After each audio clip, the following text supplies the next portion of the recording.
Do you believe in prophetic dreams? As for me, I didn't just dream, I lived that nightmare. Each dream dragged me from one tragedy to another like a message from a place where light no longer exists. Until I realized, some people, even after dying twice, haven't truly left. They're still waiting, in the dark, in a place we thought we'd forgotten. I never imagined I would be standing here, surrounded by pure white wreaths and mournful cries, silently staring down at the coffin of the man I'd shared 8 years of my life with. But what shocked me even more than my husband's death was the man standing just a few steps away. Him, the man who had appeared in my dreams for years.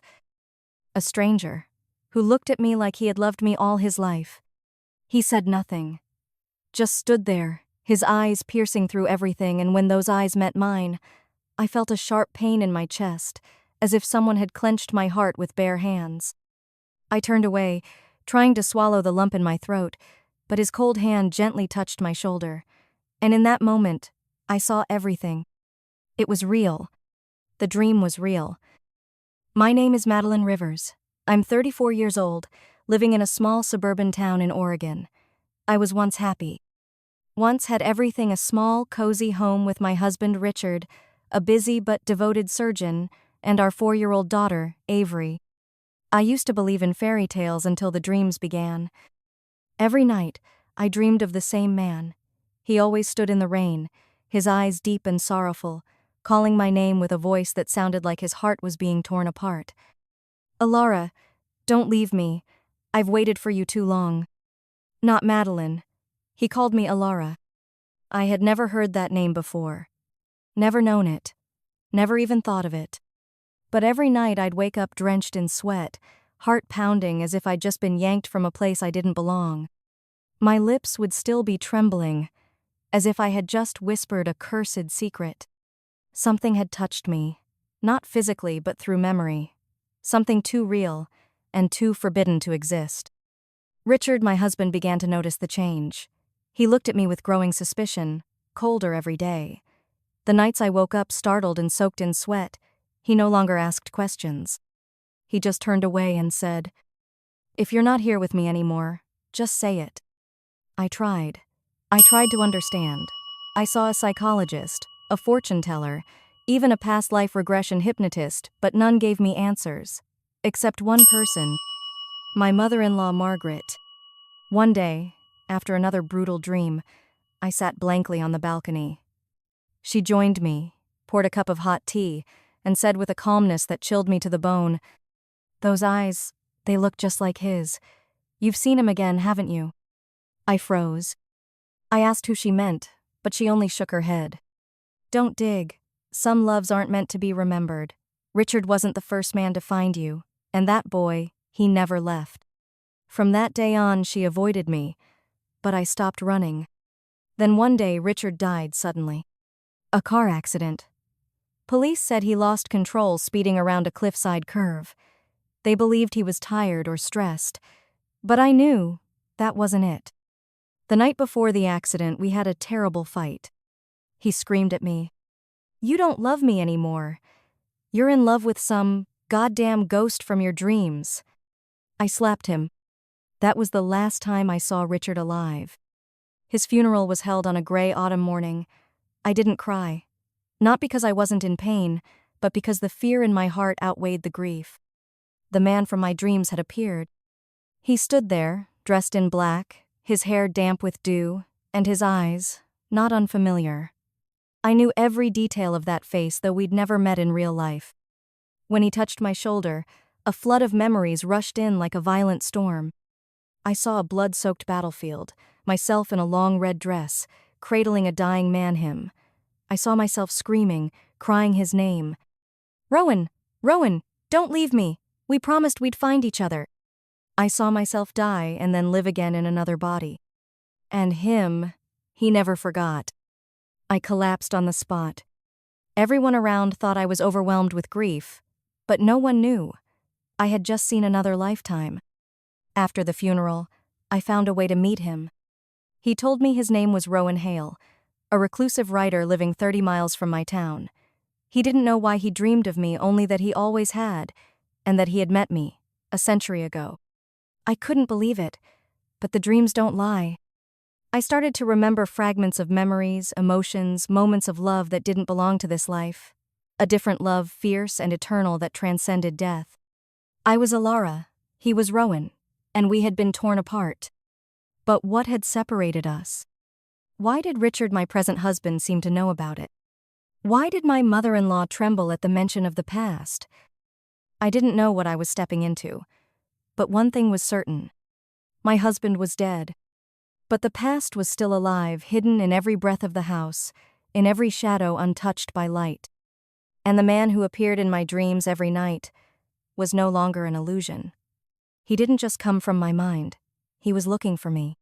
Memories never die. They merely hide deep within, waiting for a single touch to awaken and devour the present. After Richard's funeral, I was no longer myself. The long nights came like sentences. I no longer slept. I fell into lucid dreams, where I didn't just see but relived every breath, every drop of blood, every wound of another life. A life that didn't belong to Madeline Rivers, but to Alara Winia, 19th century woman, living during the Civil War, who loved a man her family despised, Rowan Hale. Rowanth man from my dreams, the man I met in real life, the one who brought both agony and longing. In the memories of my past life, I saw Alara's mother, a noble lady, forcing her to kneel in the snow for daring to love someone beneath her. Rowan was a battlefield doctor, wounded, taken in by Alara's family. But between compassion and love, Alara chose the latter. Their love bloomed amidst blood and defiance, intense, but tragic. I remembered the final night, before I died. Alara held Rowan in her arms, his body soaked in blood, a bullet in his chest. His lips trembled. If not in this life, I swear, I'll find you again, no matter how many lifetimes it takes. I, Alarakreed. And then I was poisoned by my own family, forced into marriage with the man they had chosen as revenge. Ilara died in pain, in injustice, with a longing that words could never express. I woke up in a jolt, heart pounding. I remembered Margaret's Isme mother-in-law the evening before the funeral, cold, knowing more than I imagined. I went to her, this time, not for cryptic words. You knew, didn't you? I asked. About me, about Rowan, about Richard. She stood still for a moment, then sighed as if tired through lifetimes. Why do you think I've always tried to keep you two apart? I froze. I'm not just Richard's mother. I was once Alara's mother. She looked at me with eyes that pierced through centuries. The words hit like lightning. In the past life, I killed you with my own hands. This life, I tried everything to stop it, but I still failed. I leapt back, like standing before a ghost. Richard wasn't just your husband, she continued. He was my son, the son of Alara after you married the man I forced upon you. I was speechless. Richard was my son in a past life? I felt sick. The world around me shattered. Every boundary of morality, love, and reason torn apart. Margaret continued, slowly peeling an old wound. I reincarnated with all my memories. I remember everything. And when I first met Richard, when he said he dreamed of a woman in a red dress, I knew fate had returned. Richard remembered too? He loved you madly, Madeline, because deep in his soul, you were his mother, you were Alara. I screamed, sobbing. Why didn't you tell me from the beginning? Why did you let this happen? Because I thought I could right the wrongs, but I didn't expect Rowan to return as well. Rowan, the man who loved me across 2 lifetimes, the one who always stood in the rain in my dreams, calling me Alara. I needed to see him. I arranged to meet him on the hill behind town, the same place where Richard once proposed. I brought the journal I found after speaking with Margareta Diary, where she confessed everything, how she had once been Alara's mother, and how she regretted watching Richard become more obsessed with a forbidden love. Rowan came at his eyes burdened with centuries of sorrow. I handed him the journal. He read, and he cried. I kept wondering why I found you again in this life, only to lose you once more. No, I'm the one who's lost everything. I told him everything, about Richard, about Margaret, About things I could never explain to the world, but he believed me, because he had lived it too. We didn't know what to do. We stood between two lifetimes, two entangled fates, painful and unclear. I loved Rowan with my soul. But I had also loved Richard with the heart of a wife. I couldn't erase it. I didn't want to. Rowan said, "Maybe we shouldn't go on." I can't live not knowing. Did Richard take his own life? He was silent for a long time. I'm not sure, but the day before the accident, I went to see him, told him you had remembered everything, that you were in a panic. I turned away. My heart cracked. I didn't mean to hurt him, but maybe just my presence was enough to push him over the edge. A cold wind swept past. I shivered. Below the hill, the barley fields waved like the sea. So, in the end, I'm the reason both men were hurt. No, Alara, you're not the reason. You're a victim of this twisted fate. We all are. I walked away from the hill. For the first time, I turned my back on both. I needed time. Not to think about love but truth. A few days later, I returned to Margaret's house. She was no longer there. She had moved to a nursing home. But in her old room, I found something that left me stunned. A letter handwritten by Richard. If you're reading this, it means I couldn't go on. I know I can't keep you not because I'm not good enough, but because I'm not the man you loved first. I dreamt of you calling someone else's name in your sleep. I saw it in your eyes every time you stared into the distances, if searching for someone else inside me. I was jealous of the past. I loved you so much. I tried to hold on by every means, but the tighter I held, the more I lost you. If one day you remember, please forgive me. And if you can, don't forget me. Richard. I burst into tears like a child. Richard wasn't perfect, but he too was a victim of a fate no one chose. And I, standing between two soul-sown who waited for me for 200 years, one who loved me so deeply it had to choose myself again. Not all the dead leave. Some stay, because a debt hasn't been settled. A week after reading Richard's final letter, I decided to leave the city. I needed to shake off all memory or reach the very end of it. On a rainy night, I drove to a remote countryside over 200 miles away, a place that, in the past life, was once home to the Wynn bloodline. I didn't know what compelled me, only that my hands gripped the steering wheel, and my heart pounded with each flash of the storm. When I stopped before the rusted iron gate, everything felt frighteningly familiar.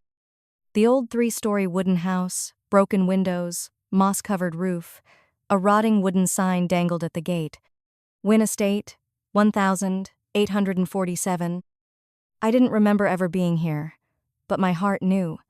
It clenched as if returning to the place where it once died. I stepped inside. Nothing but cobwebs, dust, and rotting wood. But when my hand touched the stair railing, memories surged back like a flood. I saw myself Elora running up this staircase, red silk dress catching at my heels, her mother Margaret in a past life screaming behind her. "You will not see him again. You've tainted this bloodline." I saw Rowan's hand pulling me into the attic room. They kissed like tomorrow would never come. But then, I saw myself falling from the 3rd floor. Someone pushed me. Someone laughed. I opened my eyes. I was lying in the dusty hallway. No one was there, but footprints marked the old wooden floor. Footprints that weren't mine. I followed them. They led to a dark basement door, the one I never dared open in any of my dreams. The door creaked open. Inside, a small room full of books, vials, ritual objects, and the skeleton of a woman dressed in a tattered red dress. I collapsed. "Alara, is me. This is me," I screamed. And then, something in the air shifted. The wind howled through unbroken windows. Candles no one had lit suddenly flamed. A hoarse female voice echoed behind me. "You think you remember everything? You've only remembered your part." I turned around. No one. But in the mirror, I saw another woman. She was not Alara, not me, not my mother. She wore black, hair draped over her face, her voice a whisper. I loved him too. I stepped back. My heart shrank. Who are you? The one you never remembered. The one who lost Rowan to you and was branded a witch. A locked memory burst open. I saw Ilara had a close servant Mira who had sworn loyalty but secretly loved Rowan. When Ilara and Rowan became lovers, Mira found out and accused Ilara of being a witch enough in those days to send a woman to the stake.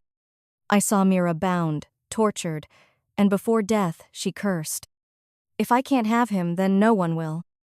If you die, you will not rest. If you reincarnate, I will follow you to the last life. Mira. That ghost had followed me through 3 lifetimes. She was the voice in my dreams that haunted me. The thing that nearly drove me mad in marriage. The one who pushed Elora from the 3rd floor. And now, Mira had awakened. I ran from the basement. But the door slammed behind me. In the hallway mirror, Mira appeared, her face distorted in rage. This life, you found him again, but this time, I won't lose. She raised her hand. I felt the air choke, mean invisible hand strangling my breath. I struggled. I thought of Rowan, of Richard, of my mother-in-law, and of what Ilara once wrote in her journal. A soul can only be freed by forgiveness or by being understood. I screamed. I didn't steal him. I just loved like any human would. Mariah, if you ever truly loved, you must understand. The air stilled. Mira stood motionless, her eyes welled. No hatred left, only emptiness. Love is also selfish. And then she dissolved into black smoke, swallowed by the flames in the cellar. The door flung open. I collapsed in the hallway, gasping. The next morning, when I woke up, the house had partially burned. Firefighters said it was likely due to old wiring, but they found no skeleton. Only a half-burnt portrait fallen from the wall, a hand-painted image of Ilara and Rowan. I brought it home. A few days later, Rowan came. He looked at me with eyes lighter, like someone finally forgiven. I know about Mira now. I nodded.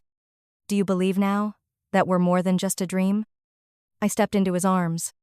I'm no longer Ilara. You're no longer Rowan, but that love still remains. We kissed like it was the first time, and perhaps the last. Because I knew the past life had closed, and I didn't want this love to be forever ruled by ghosts. I chose to let go of Fatezo I could love as a free human being. I spent many nights asking myself, is a love that spans lifetimes truly worth keeping? Or is it just a shadow of an old dream, keeping us from living this one? I had lived almost dead a wife, trapped in an unhappy marriage, a woman who forgot who she was, clinging to fragments of what once was. But that night, in the old wooden house, I knew, I am no longer Ilara. And Rowan is no longer the one I once blamed, once loved, once vowed to die with. We are 2 new people, woven back together by fate through broken pieces, but also able to choose to unravel and walk a different path. After that night, Rowan never came looking for me again. We didn't call, didn't text, nothing at all. The silence wasn't frightening, it was strangely peaceful. I spent a lot of time rereading the fragments of Ilara's journal, even the parts I once avoided. And then, I found a passage well hidden behind a tightly bound painting in the spine of the notebook. If one day I get to live again, and he is still there, please don't ask if I've forgiven him. Because love is not for forgiveness. It's for choosing again one more time, with a heart that has already known pain. I froze. Love doesn't need forgiveness. It only needs a second chance to choose again, this time with the wisdom of someone who has been hurt. I had always thought I loved Rowan because of what had happened. But now I know I love him because of what could happen, if we dare to choose again. 3 weeks later, I returned to the wooden house, now just a scorched ruin. I sat on the grass where the garden once bloomed, the one Ilara and Rowan had planted in the past. I closed my eyes. Rowan, if you still want to love, then this time, come find me, don't wait for me to dream of you again. I whispered, like sending a signal into the universe. 3 days later, he showed up. Simple, thinner, but his eyes, still those eyes carrying the whole world of loss and hope. You called me? Rowan asked, standing at my apartment door. I nodded. No, I didn't call, I just stopped running. We sat across from each other in silence. No one said, I love you. No one cried. Because this time, we didn't need to replay our old roles. That night, just before sleep, I got a call from Violet, the keeper of the Wynn family lineage. She said there was something she had never told anyone, and she felt she had to say it before it was too late. I arrived at her house close to midnight. She greeted me with heavy eyes. You think Alara was cursed by Mira, don't you? I nodded. She sighed and pushed toward me an old notebook, hand-stitched and wrapped in silk. You're wrong. Mira didn't curse the girl. Mira only prayed for a chance for Alara to live again, but to endure the same pain she herself once did. And that prayer became a curse, because it was made on a blood moon night when life, death, and karma merge. I opened the notebook. It was Mira's own journal. In it, Mira wrote of her friendship with Alara, a true friendship. Rowan was the one who tore them apart. Out of love for Rowan, Mira lost her sanity. But after Alara's death, it was Mira who buried her, who wrote the prayer, and who used her own blood to perform a soul-calling ritual. Mira didn't curse. Mira sought redemption. And because of that, she was trapped in ghostly form not to destroy, but to witness Alara be given a choice again. I cried. Not for Alara, but for Mira. She didn't deserve to be hated. She was just a woman who loved the wrong person, in the wrong way, and paid too high a price. And now, you are Alara but no longer Alara. You are the only one who can end this cycle, through forgiveness. Violet held my hand, trembling. If you forgive her, everything will return to where it belongs. I returned home. That night, I dreamed. Mira stood beside a river of silver light, no more tangled hair, no more red eyes. She smiled at me. Thank you for understanding. Live for me and for Alara. She dissolved into light. The next morning, I knocked on Rowan's door. I handed him the old silver ring, the only thing left of Alara, found in the burnt soil of the old house. This is the end, and the beginning. He said nothing, just took it, and silently slipped it onto my finger. No wedding, no announcements. We just stayed together a little more each day. We cooked, argued, cleaned the house. Together, we started writing a book called We Lived Many Lives Just to Find Each Other Again. Love was no longer oaths and promises. It became a quiet choice every day, with that person, no matter how many lives had passed. 1 year later, I dreamed. For the first time in my life, I dreamed an ordinary dream. No one died. No one cried. Just me and Rowan, in a small wooden house by the river, reading books, with golden sunset light pouring outside. I woke up, not remembering all the details, but my chest felt weightless. I turned to my side. Rowan was still there. He snored softly. His hand rested on mine. And for the first time, I knew I was no longer dreaming. Love isn't about dying together. It's about choosing to live together more sincerely, each day. Thank you for listening to this story. If you've ever had a dream you didn't fully understand, maybe it was a whisper from a soul that once loved you deeply. And there are those even after countless reincarnations who still find their way back, just to love fully one more time.